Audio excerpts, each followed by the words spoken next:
I guess we're living a more low-impact life.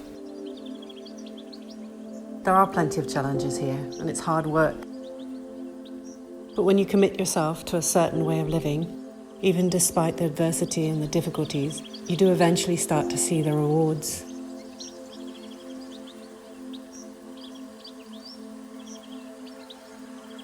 We live at Pencoyd, which is a 12.5-acre small holding that comprises of woodland, pasture orchard, vegetable beds and a wetland.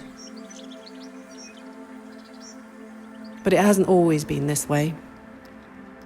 Like a lot of people, we found ourselves living in rented property and locked out of the housing market. So we wanted to find a different way to live and raise our young children.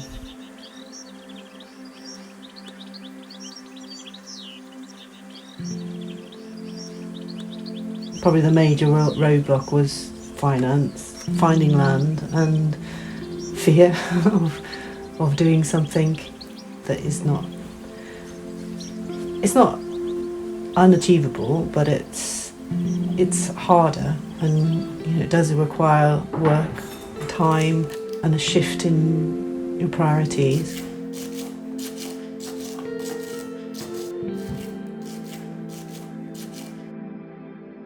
But I think we were ready for the challenge. And I guess that we didn't have that much to lose, really, and a lot to gain.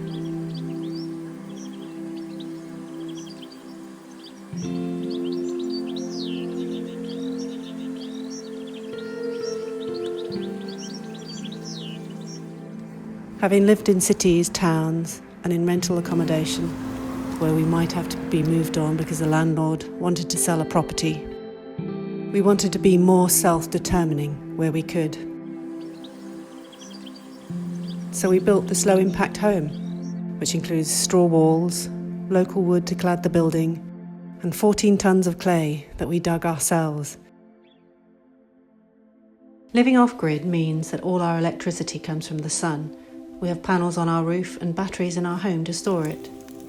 In the winter, we have a wood-burning oven, which warms the house, heats our water and cooks our food. We compost all our domestic food waste, and our bathroom and kitchen waste is treated within our wetland system. We grow basketry willow on a 1-year coppice in between the ponds, which benefit from all the nutrients. We're fortunate that prior to living here, we were able to bring in some income doing things that we love.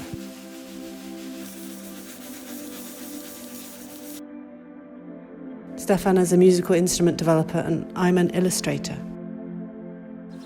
I'm just inspired by what's happening in the land.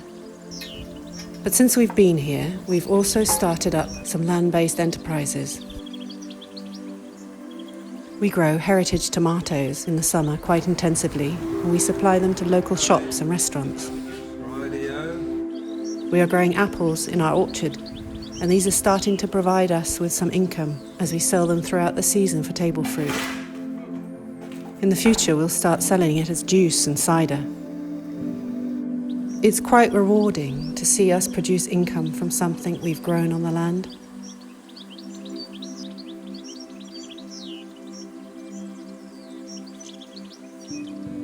When we first arrived, there were many bare fields, barbed wire, and some existing woodland.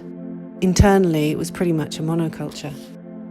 We did an ecological survey when we started living here and found that there was a good array of wildlife. But since then, we've planted thousands of native trees, working harmoniously with the land.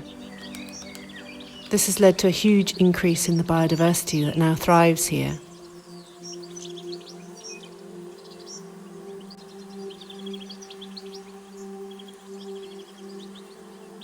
When we prune trees here, we leave piles of brash.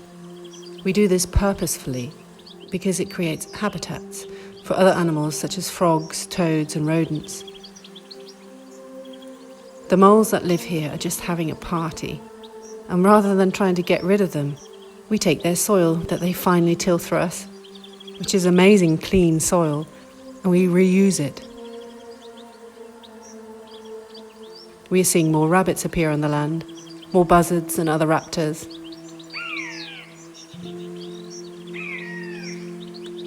We see more owls and ravens too. We've got swallows nesting outside our kitchen window. We've also got lots of wildflowers, as well as butterflies.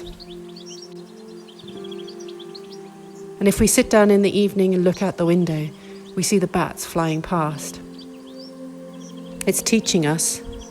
It's showing us that things happen naturally. You have to watch them. Can't always come in with your own ideas on how to do something. Only by observing over an extended period of time can you really start to see the real change. Aside from rewilding the land, we have also found room for a large vegetable patch, a polytunnel, 2 orchards and a wetland. It's been a phenomenal change and a great journey to get there. But there were plenty of challenges along the way. But now we've found a way to live life on our own terms. We've been asked before whether we'd do it over again, and it's a really good question.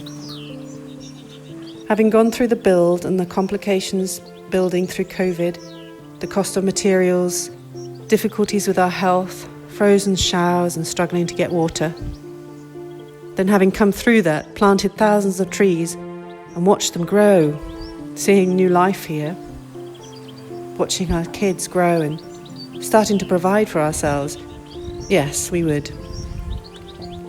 I would encourage anyone who wants to live this way to really do their homework and to come in with open eyes, dream about it, have a utopian vision, but be aware of the hard work. And if you put the time in on a dream like this, you will start to realise that we can actually do things we don't think we're capable of.